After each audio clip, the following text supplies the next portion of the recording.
¿Y quién la va a pasar? ¿Tú, Carlos?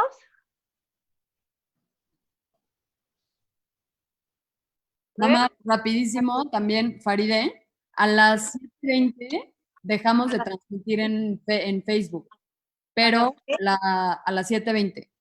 Ok. Pero la sesión aquí en Zoom puede seguir perfecto, nada más que ahí se corta la transmisión para Ah, los vale. que estén viendo en Facebook, nada más para que sepas, pero no sin presión ni nada, ¿eh? No te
Un poquito como pues lo que yo hago y mis procesos para mi creación de personajes y ojalá les sirva algo de lo que acá platiquemos. A ver, déjenme ver sus caras porque muchísimo gusto. Muchas gracias. Hola, Mapi. Esperen un segundo, que tengo ganas de verles las caras. Bueno, pues muchísimas gracias. Ahora sí. Ren, ¿qué onda? ¿Proyectamos las diapositivas? Perfecto. A ver, entonces comparto mi pantalla. A mí me gustaría que fuera como una plática donde yo medio les voy contando como mis procesos de creación de personajes y que más bien pues podamos abrir el diálogo. Ahí está, o sea, como ayer participé en un panel de directores y directoras.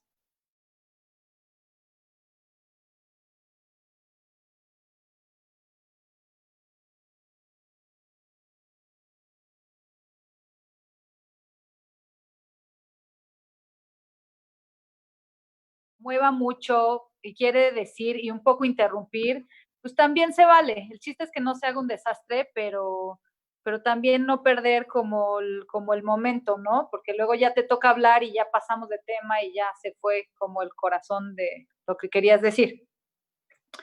Bueno, todos increíble. ¿Ya estamos? Venga. Ok. Bueno. Eh, Yo siempre digo que lo más importante que puede tener un director o una directora es su propia mirada.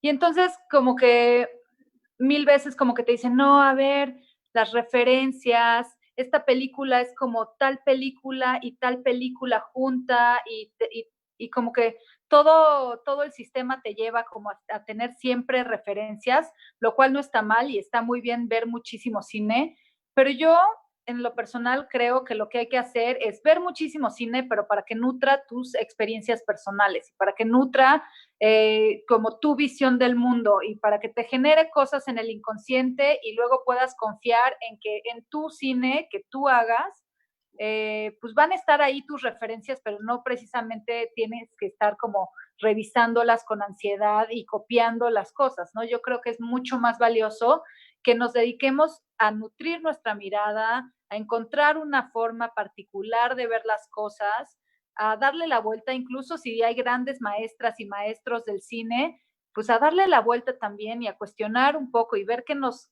superlate y qué no nos late tanto y mezclar y sobre todo procurarnos una vida rica de vivir, o sea, procurarnos vivir experiencias, viajar, o sea, lo que nuestras posibilidades nos permitan, pero neta, como siempre, yo digo que en la vida, pues lo que te hace vivir cosas es como asumir estos, como este ejercicio de improvisación que hacen los actores, que mientras están improvisando le lanzan como un estímulo a otro actor y el actor tiene que decir que sí, o sea, el actor tiene que asumir lo que le llegó, ¿no? Entonces yo creo que la vida nos va proponiendo cosas y lo que hay que hacer es decir que sí, vivir lo más que se pueda y nutrir nuestros mundos internos para que después estemos seguros de que cuando vamos a hacer una película tenemos algo que decir desde nuestra propia mirada. ¿Le pasas, Ren? Bueno, ahí explicaba lo de la mirada. Y luego, antes que hablar de los personajes, esto es algo que yo aprendí en la Ibero hace muchos años, hace 10, 12 años, con un excelente profesor que ya no está, es un francés que ya quién sabe dónde quedó, pero a mí me dejó muchísimo de este proceso, ¿no? De este método, que era como antes de pensar como qué historia quieres contar, que es como la típica pregunta como que te hace el mainstream, es como de qué quieres hablar. ¿Le puedes pasar, Ren? ¿De qué quieres hablar? ¿Cuáles son los temas que te mueven profundamente? Pero profundamente de verdad, o sea, no es como que, ay, pues está de moda hablar de migración y pues vamos a hablar de migración. O, ay, me dijeron que está chida la vida en la sierra y que la vida indígena es muy interesante. Y es como, no, güey, tú creciste en la Ciudad de México, tienes un contexto completamente distinto, busca lo que realmente a ti te mueve de tu contexto y habla de eso, de lo que te es cercano a través de tus personajes. Siguiente. Entonces, este es el método que yo aprendí en mi clase de guionismo y que fue un proceso para escribir un largometraje. Bueno, primero fue un corto y después fue un largo, pero para mí fue como completamente revelador y fue súper útil porque en lugar de hacer como bits de acción, no sé si topan, pero a veces para las películas te dicen como que hagas como una escaleta con bits de acción para narrar una historia, este profesor nos proponía como primero hacer como hablar del tema, hacer un párrafo que describa, yo quiero hablar de esto, de este tema fundamental, de manera general, del amor, de la toma de conciencia, yo qué sé, de la maternidad, yo qué sé, hay mil temas, ¿no? Pero entonces, tienes clarísimo de qué quieres hablar y qué es lo que te mueve de este tema, y después inicias a desarrollar tus personajes, los personajes que van a actuar en esa historia que todavía no conoces. Esa historia todavía no está escrita. Primero vamos a definir a los personajes. Entonces, en mi proceso yo empecé a llenar estos, pues digamos, estos títulos, ¿no? La descripción física. Entonces, empiezas a pensar, ¿es una mujer, es un hombre, es una persona no binaria, es un animal, o sea, es un objeto? Podría ser pues cualquier cosa, ¿no? Y de ahí la describes pues lo más detalladamente que puedas. Y después de eso escribes una biografía, que más bien pues podrías pensar, pues esa es la película, ¿no? Pero justo como en esta biografía va a haber datos que pueden o no estar en tu película. Entonces, ¿qué le pasó? ¿Cómo nació? Yo qué sé, su educación, no sé, sus juegos, sus traumas, pero de una manera como en hechos, ¿no? En hechos biográficos. Puedes escribir páginas y páginas y páginas de biografía y no necesariamente eso tiene que estar en la película, pero sí nos ayuda a conocer a nuestro personaje y nos ayuda como a saber qué vivió para después entender por qué actúa como actúa, ¿no? Después, la esfera social. La esfera social es cómo se comporta nuestro personaje cuando está en comunidad, cuando está en colectividad, cuando está en su entorno social. Entonces, esta esfera social tiene un montón pues de interacciones y de relaciones con otros personajes y puede ser, más bien, lo que es completamente interesante y debería de ser así, es que la esfera social tenga contradicciones con la esfera íntima. La esfera íntima es cómo se comporta nuestro personaje cuando está a solas, cuando está en sus espacios más íntimos y más personales, donde no tiene que cumplir como con convenciones sociales, donde no tiene que pues interactuar artificiosamente con los demás. Entonces, cuando esas dos esferas se contraponen, ahí empiezas a diseñar un personaje multidimensional. Digamos que, yo qué sé, es una persona como, es un tipo como muy varonil, ¿no? Bueno, varonil dentro de las convenciones sociales, ¿no? Un tipo barbón, con un pelazo, súper extrovertido, que es el alma de la fiesta, eh, y en su esfera íntima es un tipo solitario que tiene conflictos con llenar las expectativas de la sociedad, es homosexual y la sociedad está pidiendo de él que sea como que encaje con el estereotipo y con las exigencias de ser un hombre, lo que en sociedad está definido como ser un hombre, y es callado, introvertido, y en realidad le da como terror establecer relaciones íntimas con las personas, por ejemplo. Lo cual la sociedad no precisamente tendría elementos para adivinar, ¿no? Porque en sociedad se comporta de una manera distinta, por ejemplo. Y cuando hicimos esta descripción, o sea, yo he hecho varias veces ese ejercicio, pero esa primera vez me di cuenta que tenía como así de páginas de descripción de mis personajes, de todos mis personajes, ¿no? Entonces dije, qué interesante, porque aquí ya hay texto, ¿no? Y fue como un descubrimiento que ahí ya estaba la historia. En el momento en el que empezamos a conocer nuestros personajes, ahí dentro estaba la historia. Entonces, como empecé a escribir el guión y como empezamos en esa clase a escribir el guión, fue revisar nuestra biografía, revisar nuestra esfera social y nuestra esfera íntima y hacer secuencias, hacer escenas que pusieran en valor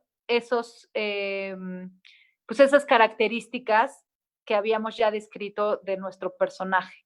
Entonces, justo lo que les decía, ¿no? De la esfera social. Entonces, hacíamos como una escena en la que hay una fiesta y en la que todo el mundo él está bailando a tope, pero después hacemos otra escena cuando él llega a su casa y llora porque se siente vacío y no tiene a nadie como, yo que sé, a nadie cercano con quien compartir la vida íntima. Por decir, estoy poniendo como ejemplos así.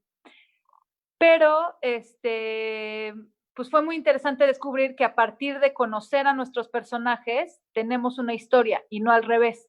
A veces es como, a ver, ¿qué quieres contar? No, pues un tipo o una chica que hace esto, que hace el otro, que hace aquello. Pero esa chica, ¿quién es? ¿Qué le interesa? ¿Qué le mueve? cómo se relaciona con su entorno, cómo se relaciona con su familia. No, pues no sé, solo hace estas cosas. Entonces ahí es como un primer foco rojo para ver que quizá tu personaje está un poco vacío y necesita como una exploración pues más compleja. Siguiente, porfa. Y bueno, yo siempre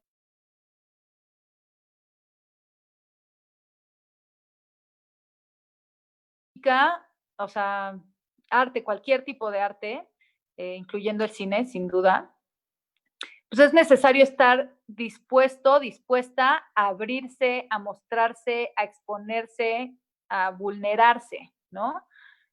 Por ejemplo, aquí en Oasis, pues estas imágenes que están viendo, pues soy yo y es mi mamá y estamos en el confinamiento y entonces yo estoy narrando pues lo que me está pasando adentro en el confinamiento, ¿no? O sea, que por un lado sentía como que mi casa era como una matriz, como un útero que me separaba de la pandemia, ¿no? Porque mi mamá vino a pasar el confinamiento conmigo. Mi mamá y yo no vivimos en la misma ciudad desde hace 18 años cuando yo vine a estudiar la universidad. No hagan cuentas, por favor. Y ahora vino a pasar el confinamiento conmigo porque ella estaba pasando un momento importante, particular y difícil en su vida. Entonces le dije, ma, vente conmigo. Y entonces era una situación compleja porque estábamos en este útero que yo sentía que nos separaba de la pandemia, pero nos unía más entre nosotras, pero pues también empezamos a escribir un guión sobre su infancia, empecé a conocer datos y anécdotas pues dolorosas de su infancia y la empecé a conocer más como mujer, no nada más como mamá, ¿no? Y eso también a mí me generó cosas. Y entonces yo a través de Oasis, pues me puse ahí y le pedí a mi mamá que se pusiera enfrente de la cámara y las dos estuvimos dispuestas a vulnerarnos, a mostrarnos, a narrar como pues los conflictos que teníamos en ese momento, ¿no? Entonces yo creo que no hay otra manera de ser cineasta que siendo honestas, honestos y estar dispuestos y dispuestas a vulnerarse, a mostrarse, porque además no le vas a poder pedir a tus personajes que se vulneren y que se muestren verdaderos y complejos si tú no estás dispuesto o dispuesta a hacerlo también junto con ellos y ellas, ¿no? Ajá.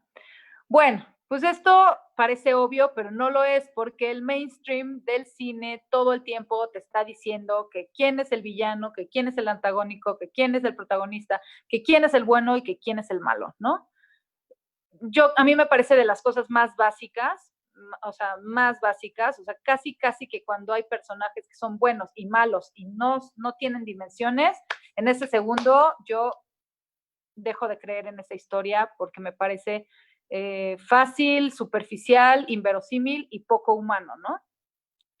Entonces yo creo que estas fórmulas, sobre todo pues, las fórmulas impulsadas por el mainstream y por Hollywood y por las industrias como que tienen como fines económicos por encima de cualquier otra cosa, por encima de los fines artísticos, culturales, de autor o de autora, siento que reducen, simplifican y se quedan en la superficie y pues no nutren con piezas cinematográficas que generen como diálogo en el espectador y que realmente se queden en el alma de la gente, ¿no? Siguiente. Yo creo que los personajes deben tener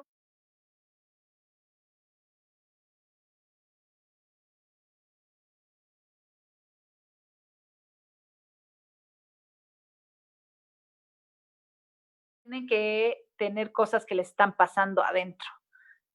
Choques de deseos, a lo mejor es como, siempre te preguntan como, ¿cuál es el deseo? ¿Qué quiere tu personaje? ¿No? O sea, como que el mainstream te pregunta eso, el arco de, ¿qué quiere tu personaje? Y es como, está bueno, sin duda, está muy bien saber cuál es el drive y cuál es el impulso de tu personaje, pero eso no quiere decir que va a ser un camino recto, limpio, sin dudas,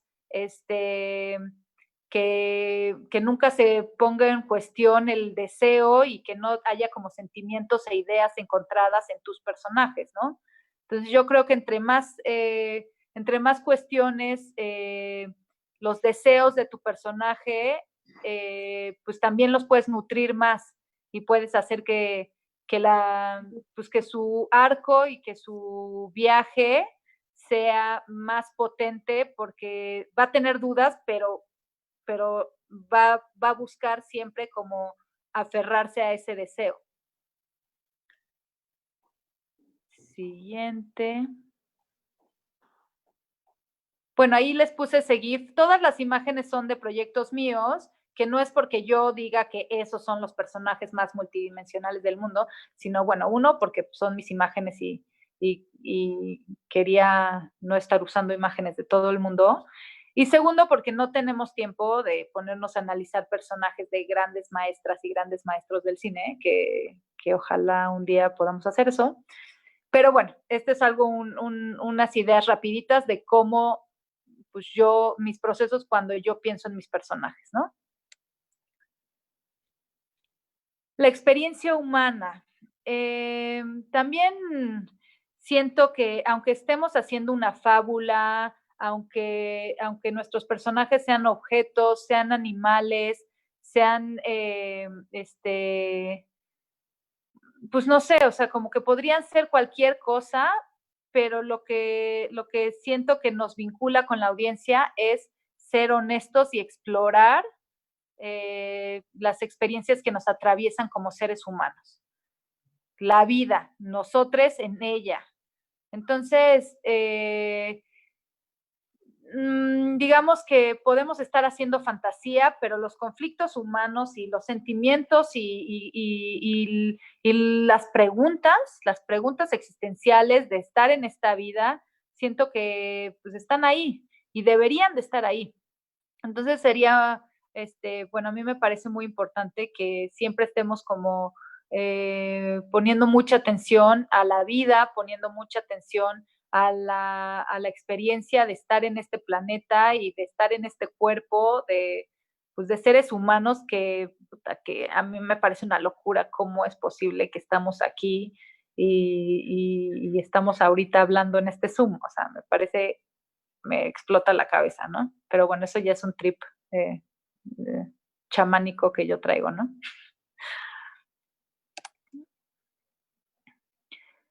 Luego, no juzgar a tus personajes y tener empatía por ellos. Eso está difícil aprenderlo porque pues de todas formas lo estamos aprendiendo en la vida, estamos aprendiendo a no juzgar a las personas que nos rodean y estamos aprendiendo a no juzgarnos a nosotros mismos y estamos, o sea, hay monjes tibetanos que se pasan toda su vida trabajando en esa misión, ¿no? No es fácil, pero creo que es necesario hacer estos ejercicios con nuestros personajes porque creo que para crear con libertad, realmente sin limitar a nuestros personajes y permitirles que nos hablen y permitirles que nos digan lo que nos tengan que decir, aunque sea vergonzoso, aunque sea, aunque sea un crimen, aunque sea, pues no sé, como una razón para que los despreciemos, si los juzgamos, nuestros propios personajes no nos van a permitir, no nos van a tener como la confianza de hablarnos honestamente de quiénes son. Entonces, pues si uno está escribiendo o está diseñando personajes, es como dejarlos ser. Si te están diciendo algo que neta con lo que tú no estás de acuerdo, es completamente válido porque después vamos a hablar como de los mensajes que impulsamos a través de nuestros personajes, pero lo que sí está chido es que lo comprendas. O sea, si hay alguien que es terriblemente cruel, si hay un personaje terriblemente cruel, seguramente tiene una historia y una evolución y un pasado y un linaje que lo hicieron que esa sea la manera en la que aprendió a sobrevivir en su entorno. Entonces vamos a explorar en su biografía qué fue lo que le pasó a ese personaje para que actúe así y comprenderlo y mirarlo con compasión y mirarlo con empatía, porque así somos los seres humanos. O sea, si queremos que la audiencia se identifique con nuestros personajes, pues tenemos que tener empatía por ellos y tenemos que casi que defenderlos, aun cuando estén haciendo lo que nosotros consideramos que es incorrecto. Tenemos que defender su postura, no por justificarlos, sino por comprender de dónde viene y permitirles ser quienes son, ¿no? Las contradicciones, ya les platicaba que pues una manera como un primer paso para que yo considero como para crear personajes multidimensionales es fácil cuando pones contradicciones entre la esfera íntima y la esfera social. Entonces, yo creo que si nuestros personajes son humanos, tendrían que ser imperfectos, imperfectas, tener contradicciones, cometer errores, arrepentirse, dudar, tener incluso como, pues como impulsos contrarios a lo que se supone que desean, ¿no? Tener como estas actitudes que a veces tenemos los humanos de sabotearnos o de tener resistencia, aunque nuestra parte consciente y nuestra parte racional nos dice otra cosa, ¿no? Y esas contradicciones también se pueden ver en detalles muy sutiles. Por ejemplo, la foto que están viendo es un fotograma de mi cortometraje Mercy, que en realidad fue uno de los ejercicios más interesantes que yo hice en tanto a complejidad de personajes y en tanto que cuando veas a los personajes, el espectador no tenga como una manera fácil de colocarse a favor de uno y en contra del otro, sino que su empatía pueda ir y venir entre los personajes, y eso está dado porque hicimos mucha chamba pues, de hacerlos complejos y de no hacerlos unidimensionales, ¿no? Entonces pueden ver que ella tiene como una sonrisa de excitación sexual, pero al mismo tiempo en ese cortometraje hay una situación como muy compleja de lucha de poder, de violencia, incluso de violencia verbal, pero eso no quiere decir, o sea, que todo el tiempo tenga que ser así. No quiere decir que todo el tiempo tiene que haber esa violencia. También pueden, o sea, los personajes tienen que navegar por diferentes sensaciones a través de las escenas, ¿no? Siguiente. La incertidumbre. Yo creo que nuestros personajes no tienen que saberlo todo, ni tenerlo todo claro, sino que más bien están en una búsqueda, están viviendo la vida como nosotros, ¿no? Como que los pararon así en el mundo, en su realidad, y es como, háganle como puedan para descubrir qué onda con esta vida. Y, y pues entonces en las películas como que a veces tendemos a explicarlo todo, ya que nuestros personajes tengan bastante más claridad que nosotros mismos, ¿no? Que quienes sí estamos viviendo en esta vida. Entonces hay que combatir el impulso de sobreexplicar y el impulso como de darle como perfecta congruencia a todo, porque en realidad la vida no es así. Siguiente. Y justo esto habla de lo mismo, ¿no?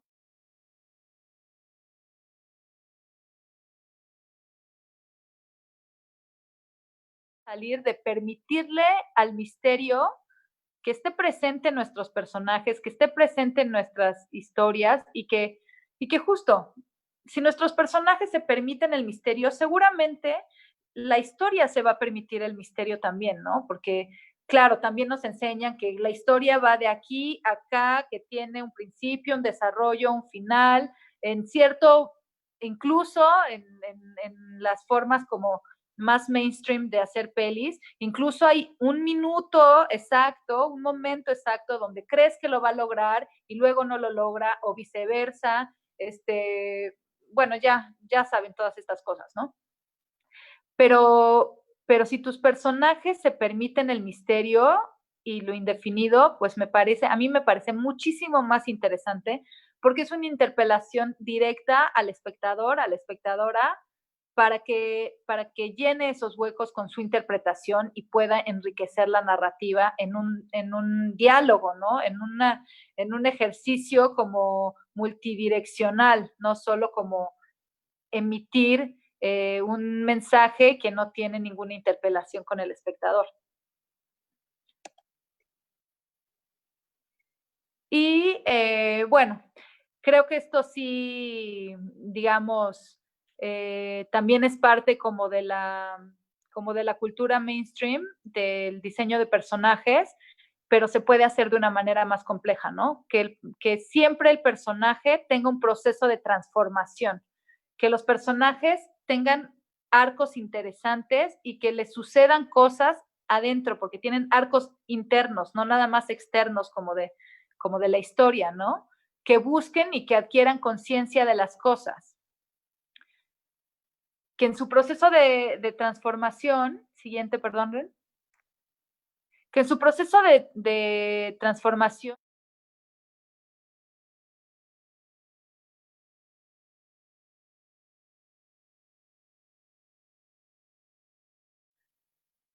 y eso no quiere decir que el arco tenga que ser como una película de acción o como tenga que ser algo muy evidente o muy obvio. La transformación puede ser interna, puede ser incluso darse cuenta de algo, pero no tener el valor de transformarlo, de cambiarlo en su vida, también puede ser. Pero lo importante es que pensemos que nuestros personajes están en nuestra historia porque es un momento de transformación, ¿no? Porque les están sucediendo cosas que los van a llevar a otras. No importa, o sea, digamos, puede ser más o menos evidente, puede ser más o menos externo en la historia, pero lo que sí siento que es indispensable es que suceda de manera interna.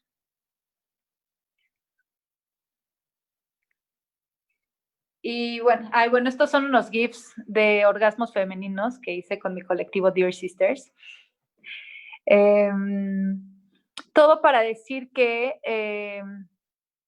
los roles de género limitan y estamos en el momento preciso, en el momento más oportuno para transgredirlos y para trascender esas imposiciones que los roles de género han hecho que nuestros personajes sean de una sola manera y encajen en unos estándares y en unas convenciones que solo han limitado no solo las historias, sino a la humanidad entera. Entonces creo que nuestra misión es ir por la vida cuestionando esos roles, ir por la vida como expandiendo las identidades de género para poder así expandir las posibilidades de nuestros personajes y a la vez sus vidas, sus historias.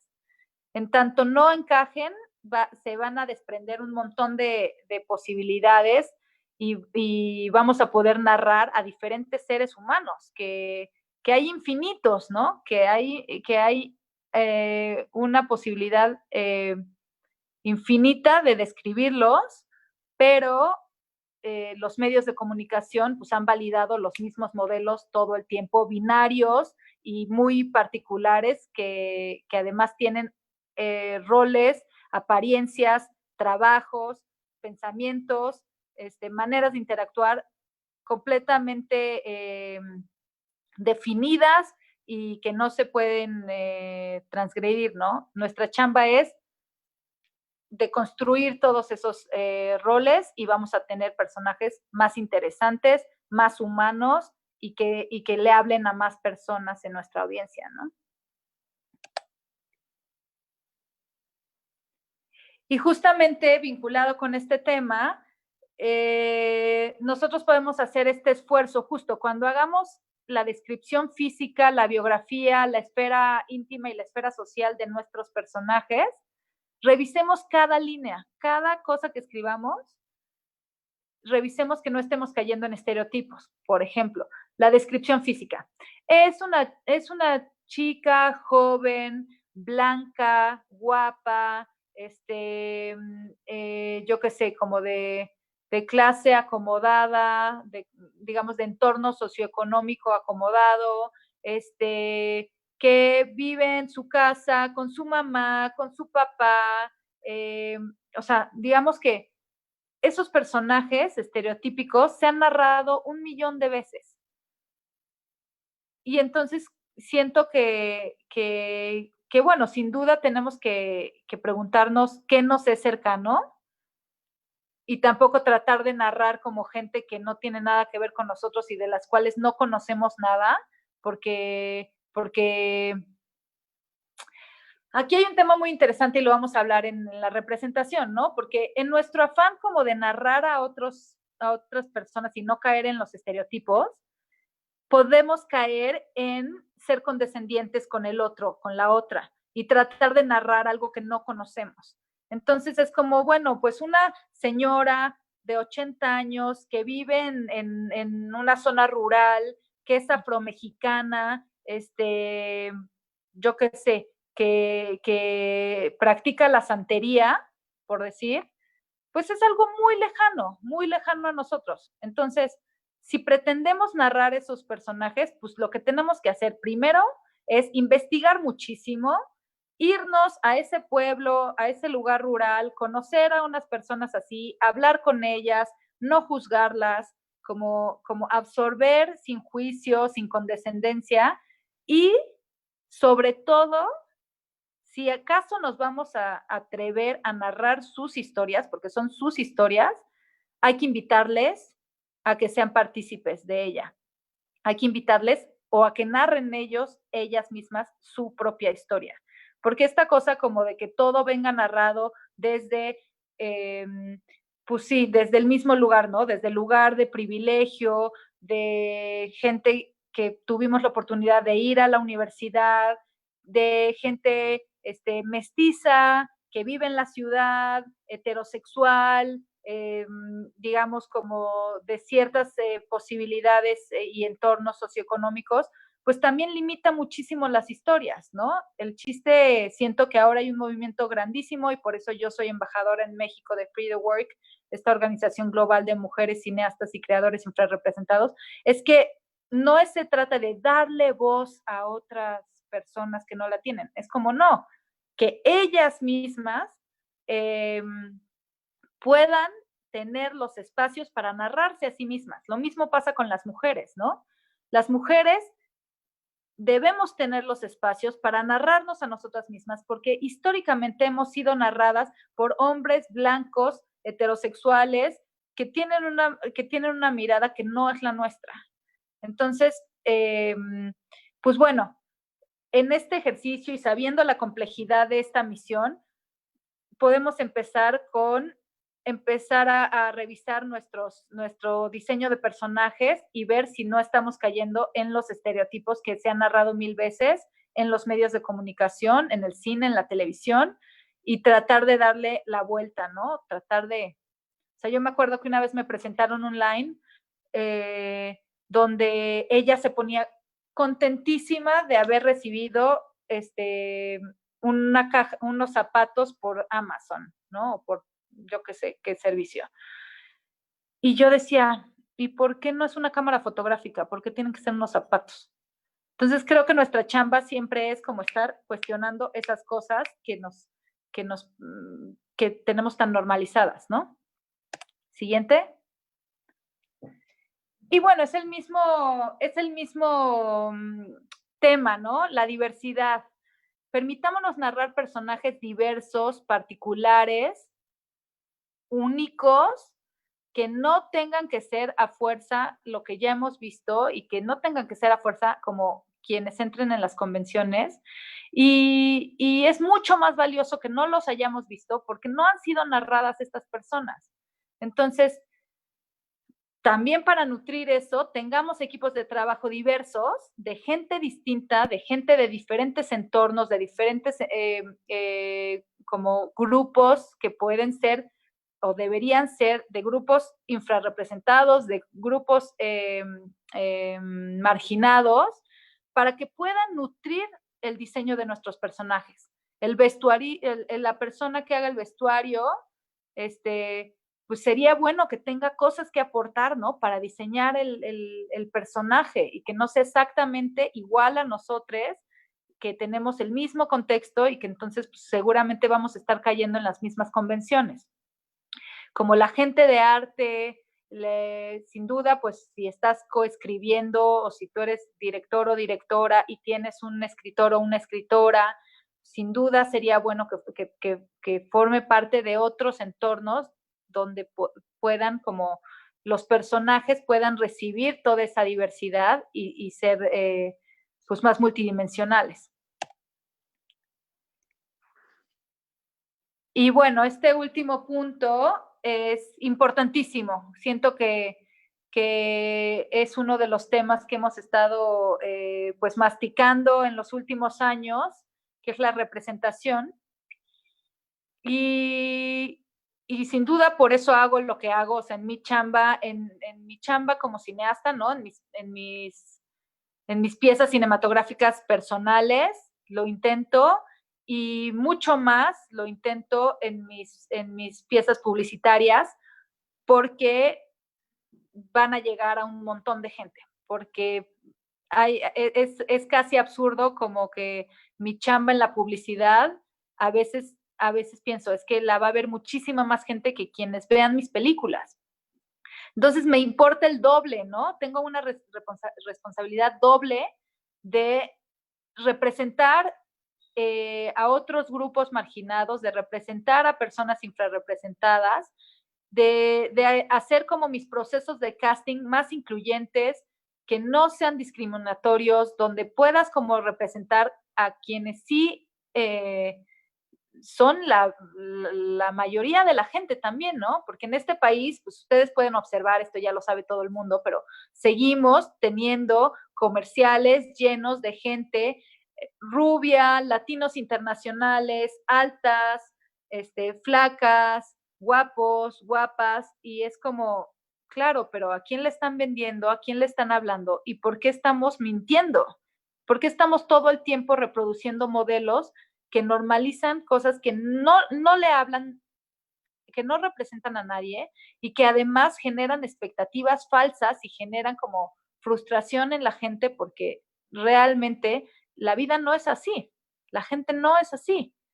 Y entonces es solo una fachada, ¿no? Es un personaje como unidimensional que llena expectativas, pero que no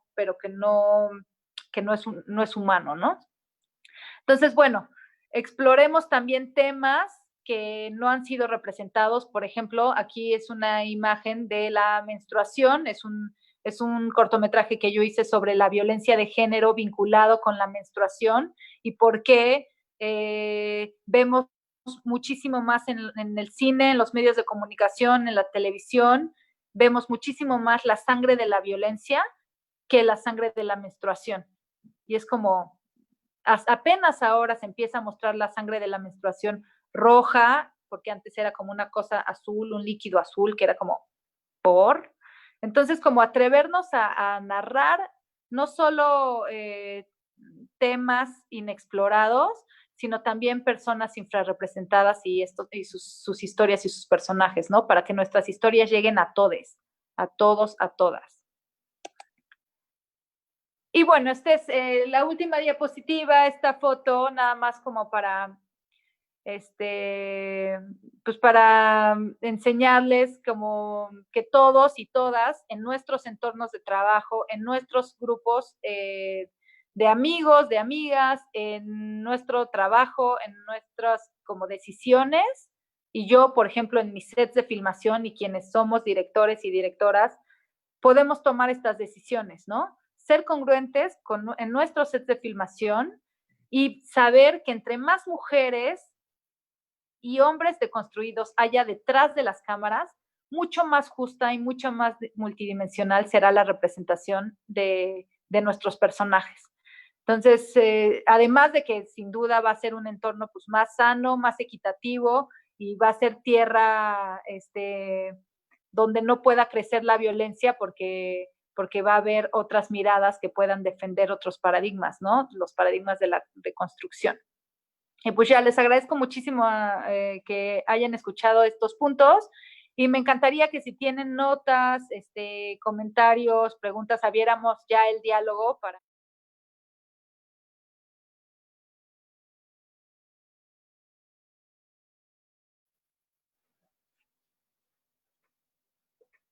¿Se puede abrir los micrófonos? Sí. A ver, Camila quiere preguntar algo. Adelante. A ver, Camila. Hola a todos, muchas gracias por la clase, Faride. Yo más que nada te quería preguntar, ¿cómo llegas tú con el cliente como de una publicidad o algo así para convencerlos que sea como una publicidad como mucho más, pues eso, que involucre a más gente y representativa? Ay, pues está difícil, sin duda.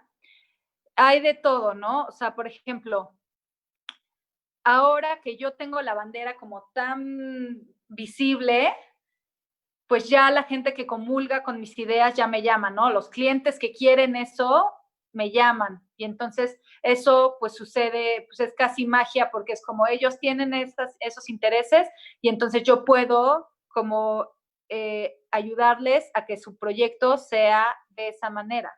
Pero pues también me ha sucedido que he perdido clientes, sin duda, ¿no? O sea, me ha sucedido que me paro en una visualización, me llaman a hacer una visualización para el Día de las Madres y entonces yo les digo como, oigan, pues bueno, aquí la mamá no va a servir la comida, todos van a estar sentados en el mismo lugar, se va a parar él, o sea, como que, y entonces, pues claro, o sea, a veces es como, güey, ¿por qué me está moviendo mis ideas, no? Pero pues porque hay gente que, o sea, todos estamos en evolución, todas y todos, ¿no?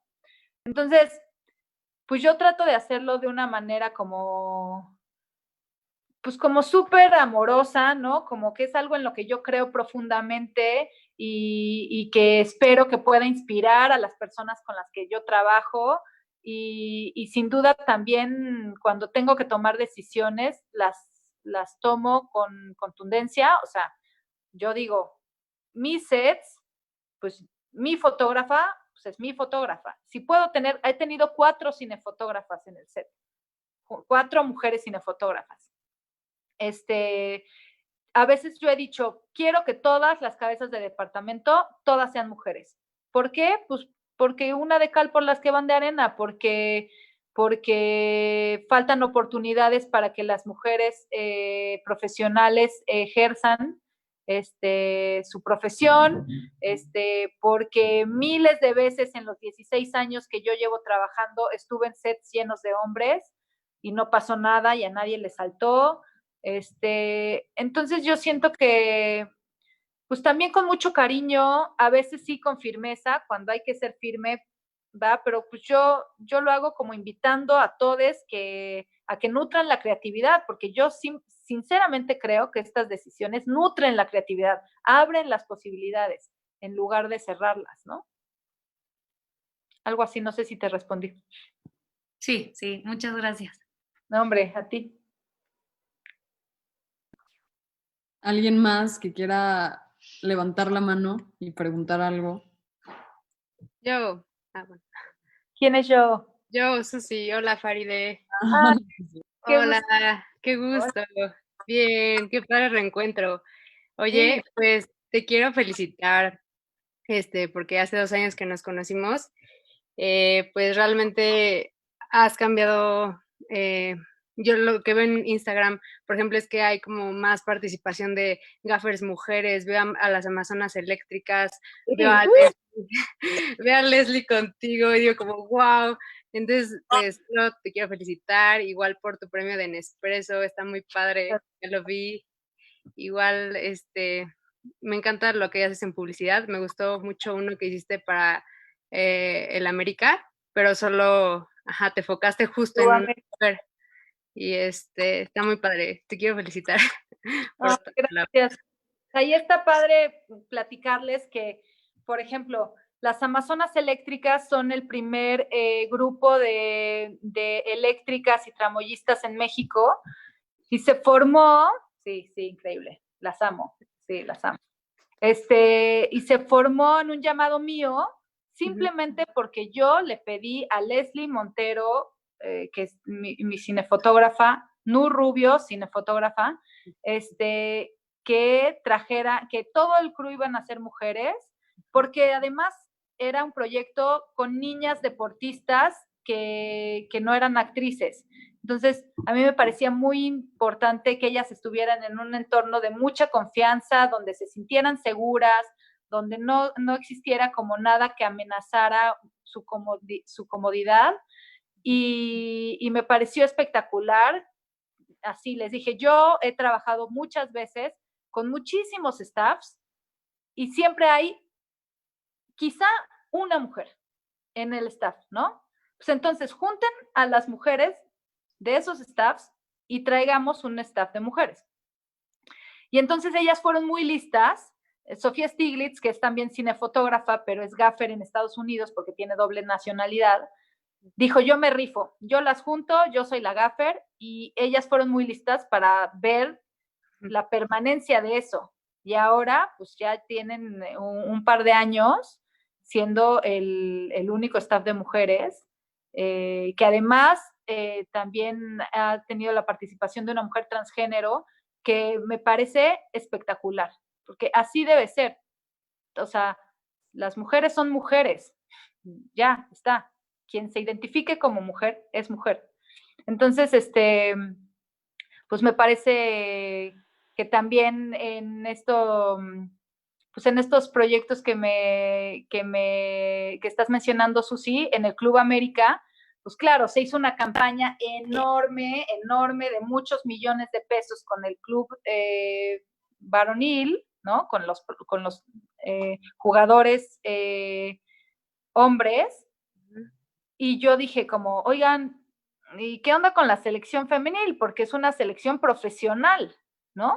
Sí. No, sí tenemos planeado una piececita con el presupuesto, yo creo que era, pues sí, como que nadie lo pensó, ¿no? O sea, como que nadie lo pensó.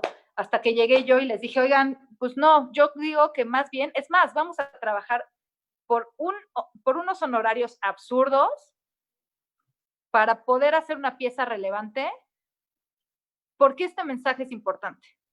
Porque ellas se lo merecen y porque neta, no, o sea, ya se habían gastado el dinero, ¿no? Si no, porque sí les cayó el 20 y la neta sí dijeron como, güey, sí es cierto, tienes razón. Pero bueno, ya se habían gastado el varo y les dije, va, les vamos a hacer un paro. Mi cinefotógrafa, Nur Rubio, yo, mi staff, vamos a hacer un paro porque realmente creemos en este mensaje. Entonces, pero les dije, pero la condición es filmar en el Estadio Azteca. Wow. ¿Por qué? Porque ellas deben de estar en su casa, porque ese estadio es suyo también. Entonces no las voy a ir a filmar ahí para que jueguen sus partidos, ahí quién sabe dónde es, como en el Estadio Azteca, y les escribí un guión y se los piché y agarraron la onda cañón, hicimos la pieza. Pero si no hay alguien que esté impulsando esas cosas, pues si hubieran hecho una capsulita ahí para redes y ya. Y al final, pues la neta a mí me dio muchísimo gusto porque esa pieza estuvo también bueno, además que les encantó, la afición la neta fue increíble, fue súper buena onda y las jugadoras así espectaculares. Pero esa pieza pues la publicamos en el newsletter de Free the Work, así al lado de las piezas de Floria Sigismondi. Entonces dices, no, bueno, o sea, a ver, con todo con su justa medida, ¿no? Y su justo respeto, pero dices, güey, qué increíble que algo que pudo no ser nada, pues por la voluntad de unas cuantas que creemos en eso, pues lo empujamos a un lugar más grande y más visible. Está chido. Sí, les quedó muy bien, muchas felicidades. Y todos los del de Nissan me encantó igual. Muchas gracias. A ver, Sabina, adelante, por favor. Hola, Faride. Yo me gustaría preguntarte, igual, ves que ayer tuvimos la actividad de lo de con Elisa y Abril y ¿sí me escuchan? ¿Sí? Sí, pero me estás hablando de ayer con Elisa, con Sandra, con Abril. Sí, ayer tuvimos esa plática y platicamos mucho acerca de la mirada femenina y pues es como un tema muy no quiero decir controversial, pero sí que está muy partido, ¿no? Entre que sí el female gaze y entre que no debería de existir tanto el female gaze porque debería de, en vez de ser como female gaze, que sea como unisex. Quería saber como que tú qué opinas al respecto, porque ahorita pues vengo escuchando tu plática, es como mucho romper con los roles de género, no sé si a lo mejor un poco con base en el feminismo radical. Me gustaría saber cómo en tu proceso creativo de la creación de personaje, ¿en dónde entra esto del female gaze y la mirada femenina? Pues yo esa es una bandera que traigo y que voy a traer hasta que el mundo se transforme y no sea necesario hablar de ella, la verdad. Porque sin duda, o sea, sin duda queremos un mundo donde como las identidades de género no sean binarias y no signifique nada y seamos todos y todas seres humanos, todes seres humanos, ¿no? Pero en este contexto, históricamente, las mujeres o quienes nos identificamos como mujeres y quienes hemos cumplido con las convenciones de un cuerpo y de una posición en un entorno social de mujeres, pues sí hemos tenido experiencias particulares. Sí hay una manera distinta de relacionarse con el mundo, sí la gente te ve distinto, te trata distinto, sí hay situaciones como completamente particulares de la experiencia de ser mujer en una sociedad que tiene tan limitado como el rol, ¿no? Entonces yo creo que la mirada femenina sí existe, sí, sin duda existe, porque es como decir la mirada de una jugadora de hockey. Es como, güey, sí, esa jugadora de hockey sí tiene una mirada particular, porque ella vive las cosas que vive desde su cuerpo, desde su entorno. Entonces, o sea, yo tengo un hermano gemelo, hombre, y crecimos juntos. Y mis papás nos dieron exactamente las mismas libertades, los mismos permisos, el mismo coche, íbamos juntos a las fiestas. Realmente yo nunca sentí que hicieran una distinción por nuestra identidad de género, ¿no? Pero sí es cierto, me acuerdo perfectamente, la primera vez que fuimos suficientemente grandes como para ir al baño, cada quien, ¿no? Como voy al baño en un lugar público, ¿no? Voy al baño, yo también voy al baño. Y entonces cuando regresé, el güey estaba así de, güey, ¿qué onda? O sea, ¿qué te pasa? ¿Por qué te tardaste tanto? O sea, y yo, ¿cómo? Pues estaba en la fila. Me dijo, ¿cuál fila? Y yo, güey, la fila que hay en el baño. Teníamos, no sé, yo creo que 11 años o algo así. La fila que hay en el baño. Y él me dijo, en el baño no hay ninguna fila. Le dije, no, en el baño de mujeres siempre hay una fila. ¿Sabes? Entonces, es un detalle como súper pequeñito, pero que sí te puede decir que sí hay una experiencia particular de ser mujer, ¿no? Salir a la calle con un cuerpo de mujer significa otra cosa que salir a la calle. Ahorita me acabo de subir a un Uber con un amigo actor, porque nos fuimos a hacer una prueba de COVID para un proyecto. Y entonces, claro, voy, llamo al Uber, checo las placas, checo mi aplicación, le veo la cara, le pregunto su nombre, o sea, hago todo eso. Y me dice, órale, ¿cómo eso es algo que neta no existe en nuestra cabeza, en la cabeza de los hombres? No existe. Le dije, güey, yo lo hago todos los días. ¿Sabes? Entonces, a mí me parece que la mirada femenina sí es algo valioso, sí es algo valioso para hablar, para defender, para explorar, porque no ha sido explorada desde las mujeres. Y siento que es controversial en tanto se quisiera que el mundo fuera otro, pero el mundo es el que es ahorita.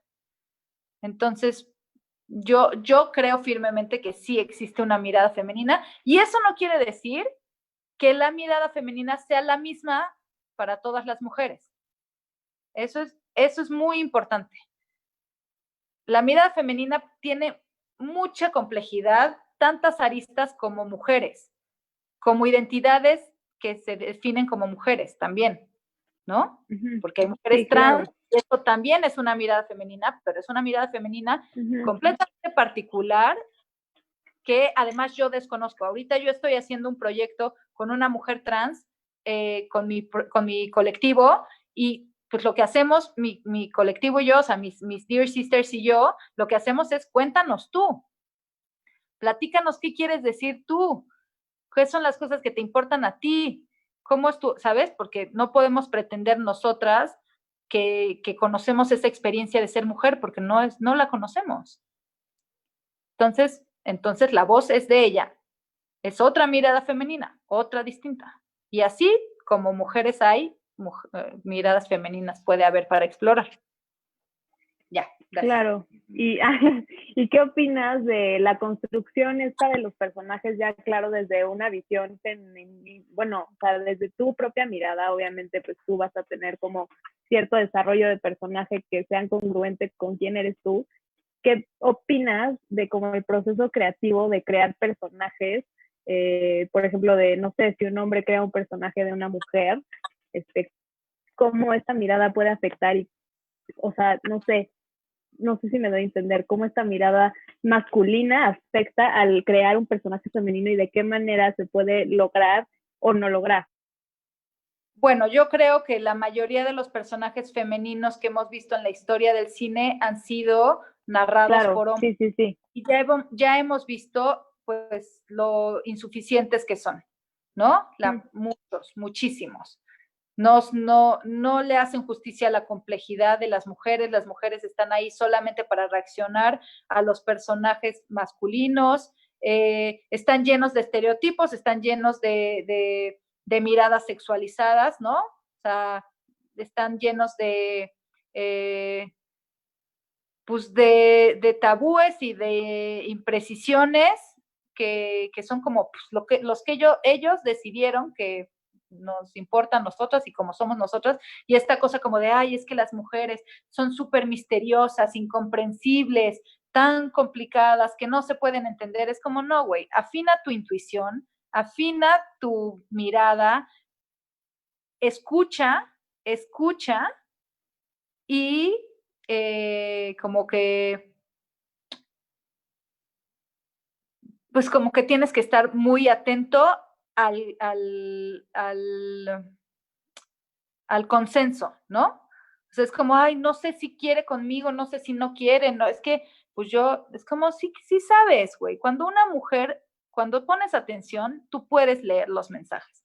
Pero claro, les cuesta bastante más trabajo poner atención y afinar su percepción, y es más fácil como hacernos el mito de que somos incomprensibles y de uy, entonces ya, ¿no? Están excusados para hacer lo que sea porque pues, no entendieron nada, ¿no? Entonces, yo creo que si eres, o sea, por ejemplo, yo para escribir Mercy, pues sin duda a mí los personajes femeninos pues me salen con mucha más fluidez y me da gusto además porque falta narrar personajes femeninos, entonces no me siento culpable de que la mayoría de mis personajes son femeninos, me gusta, pero, y mis amigos actores me dicen, güey, ya escribe un personaje masculino, ya sabes, hazme un protagónico, y les digo, bueno, dude, lo haré cuando me salga del alma, pero sinceramente tengo una necesidad y además una convicción de que esto tiene que ser narrado también, ¿no? Entonces, cuando yo hice Mercy, pues tenía clarísimo el personaje femenino. No sé si lo vieron, pero pues es un corto bastante poco convencional, ¿no? Donde yo quise apelar a la complejidad y a la ambivalencia. Entonces, pues yo conocía las motivaciones del personaje femenino y había explorado mucho el personaje masculino, pero claro, pues lo que hice fue ir a hablar con mis amigos, hombres, y con el actor, ¿no? Un chingo. Y era como, a ver, güey, platícame qué está pensando este dude, porque neta, están pasando estas cosas y necesito como entender, ¿no? Entonces, pues claro, yo consciente de sí, me están ahí patronizing, sí, totalmente. Yo consciente de pues de mi posición, de cómo yo he crecido en esta identidad de género, pues consciente de que me falta ese contexto de ser un hombre, pues me súper puse a investigar y además le di la oportunidad de que ellos incidieran en mi personaje masculino, ¿no? Yo creo que se tiene que hacer lo mismo a la inversa, con los hombres que están pretendiendo narrar personajes femeninos. No sé si eso contestó tu pregunta o me fui por las ramas. Sí, no, sí, claro. Sí, nada más, o sea, realmente era como saber cuál era tu visión acerca de eso. Y sí, me lo respondiste perfecto. Ok, gracias, Sabina. ¿Alguien más? Yo, aquí, Ah. Mapi. Mapi. Siempre un gusto volver a verte. Qué ¿No? Siempre te tengo ahí en las redes y faneo constantemente tu gran trabajo en Free to Work y hasta me metí ya a la plataforma y demás. Pero ahorita me preguntaba como un poco a lo del tema de los personajes y es porque me acordé de un corto tuyo que se llama Surcidos Invisibles, que me fascina. Y como que me surgió esta pregunta de cómo desarrollar un personaje o cómo desarrollar esta historia cuando, o sea, al final entiendes que es una historia un poco de como abuso, de violencia hacia esta mujer, pero no lo dices de una forma como muy explícita y el personaje no habla, solamente tiene acciones. Y ahorita estoy justamente desarrollando un guión como con ese estilo y me surgió como esta duda de, al final, cómo crear este personaje y cómo contar esta historia si no vas a decirlo explícitamente, ¿no? Porque es más fácil, ahí si vas a hablar del abuso o de algo como de violencia de género o algo así, pues nada más lo pones. Y aquí no, aquí es muy sutil, muy delicado. Mira, ese es un corto que la verdad es que hice muy al principio de mi carrera. Y claro, yo he tenido un proceso de construcción desde entonces, o sea, pues como todes, ¿no? Y, y yo, por ejemplo, ahorita, yo siento que el estilo de Surcidos Invisibles, no, a mí me dicen como, ay, es tan femenino y no sé qué, y yo pienso, la verdad es que yo no lo hice con intenciones de que fuera femenino. A mí me atraía mucho la estética de la época y que fuera como algo muy íntimo, ¿no? Es en un baño y como que yo sentía que la estética de la época para ir en una tina me hablaba justo de una mujer como muy adentro de su interior, no una mujer contemporánea que como que lo expresa por la vida, ¿no? O sea, pero sí creo que ahora creo que a Surcidos Invisibles le hace falta un poco de esa conciencia, ¿no? Que esta conciencia que ahora tengo pues de género. Pero lo que sí me ha sucedido siempre es que hasta a veces he pecado de abstracta, porque no me gusta como sobreexplicar las cosas y no me gusta como que, por ejemplo, en estas clases, cuando yo tomaba clases en la Ibero de guionismo, como que era como, bueno, entonces, ¿ya escribieron sus guiones? Sí, pues ahora hagan los mudos, ¿no? Quítenles los diálogos. Y yo, los míos ya son mudos, ¿sabes? Porque a mí siempre me gustó como que las acciones sean simbólicas, como que a mí me interesa muchísimo la semiótica, y los símbolos, ¿no? En el cine. Entonces me parecía más fácil hacerlo a través de imágenes. Y bueno, luego por eso hice Mercy, ¿eh? Porque dije, bueno, ya me hice 4 cortos mudos, ahora voy a hacer un diálogo de 18 minutos y punto, ¿no? Para ponerme otro reto. Pero pero yo lo que creo es que o sea, como contestando tu pregunta sobre lo sutil y lo abstracto, siento que no hay que subestimar al espectador. Y siento que hay que decir las cosas que nos parecen esenciales de una manera, pues, no tan didáctica, porque así se generan bastante más interpretaciones, pues, más interesantes. O sea, ahorita te puedo decir, Mapi, que yo no lo hice pensando en una violencia de género, ¿sabes? Pero me encanta que tú lo traes así, tú ya lo compraste, así te lo armaste y me encanta. O sea, en los festivales me han dicho una cantidad de cosas que yo digo, wow, ok, increíble. Entonces, pues sí creo que sobre todo haciendo cortos, ¿no? Tenemos chance de ser abstractos, abstractas, simbólicos, como explorar, experimentar y no estar pensando todo el tiempo, como, ¿se entendió o no se entendió? ¿Me lo van a comprar? ¿No me lo van a comprar? ¿Les va a gustar? ¿No les va a gustar? O sea, les voy a decir la verdad, o sea, yo tengo un corto en Filmin Latino, que hice ese mismo año, hace muchos años, yo tenía 20, no sé, 23, no sé cuántos, y claro, son mis primeras exploraciones en el cortometraje, yo no estaba pensando hacer una obra maestra, ¿no? Pero ese corto fue a una selección de los mejores cortos mexicanos en el Short Film Corner del Festival de Cannes, en ese momento, y claro, había gente que me decía, no mames, güey, que, o sea, la superficie, el subtexto, lo subacuático, qué complejos los sentimientos, pero es que las apariencias que entonces les está sucediendo cosas adentro, pero aparentemente no, o sea, como que había gente que se clavaba y hay alguien que ahora en el confinamiento publicó como algo como este cortometraje es como principalmente incomprensible o algo así, y tiene menos sustancia que un comercial del INE, ¿no? Y entonces como que yo me río porque digo, güey, ese comentario habla más de ti que de mí. O sea, habla más de tu mirada, de tu manera de mirar que de lo que yo hice, ¿no?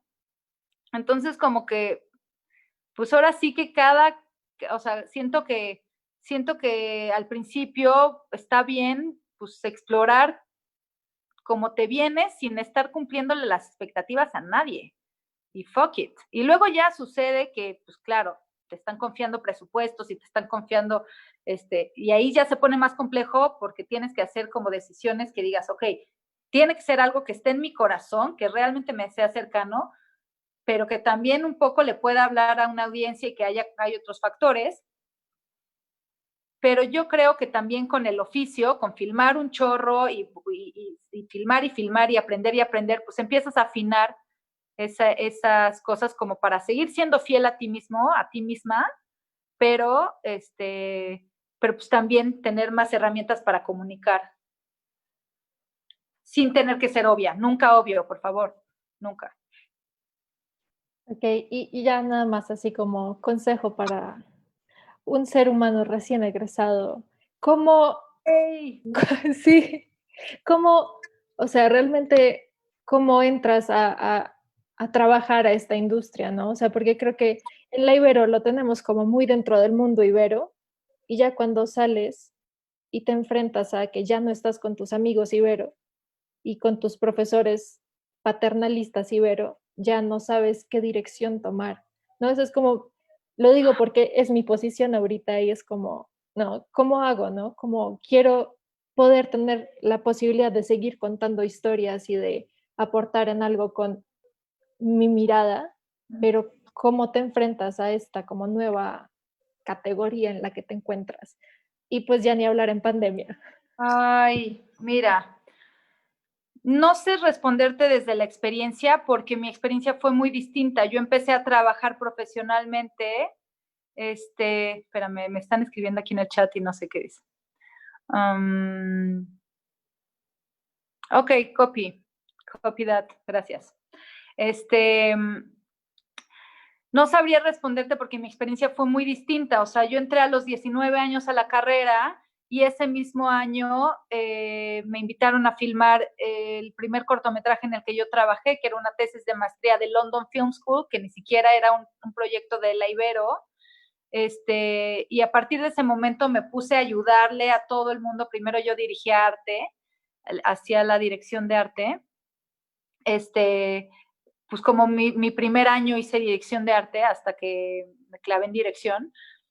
Pero pues una chamba me llevó a la otra y entonces ayudaba en los cortos del CCC y del CUEC y de quien fregados me invitara, yo y decía que sí.